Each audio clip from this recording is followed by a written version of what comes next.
Hello అందరికీ welcome to my channel cook it Brave. ఈరోజు మన రెసిపీ వచ్చి మసాలా పాస్తా ఎలా చేసుకోవాలో చూద్దాము.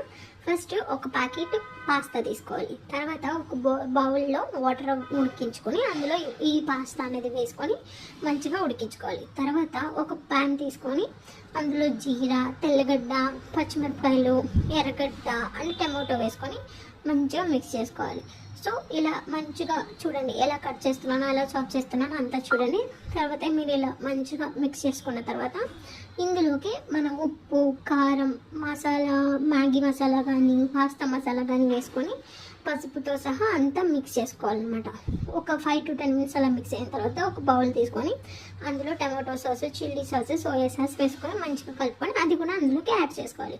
అంతే అండి, సింపుల్గా ఈజీగా మసాలా రెడీ అయిపోయింది. ఇందులో మనం ఏదైతే బాయిల్ చేసుకున్నామో ఆ పాస్తా అనేది వేసుకొని మంచిగా కలుపుకొని టాపింగ్కి కొంచెం కొత్తిమీర వేసుకున్నానంటే టేస్ట్ అమోఘం, అంత బాగుంటుంది అనమాట. సో మీకు ఇలా పాస్తా నచ్చితే మీరు ట్రై చేయండి. మీకు ఇలాంటి వీడియోస్ ఇంకా కావాలి అంటే మన ఛానల్ని లైక్ చేయండి, షేర్ చేయండి, సబ్స్క్రైబ్ చేయండి. Thank you for watching cook it Brave. Thank you. Subscribe చేసుకోవడం మాత్రం మర్చిపోకండి. Thank you all.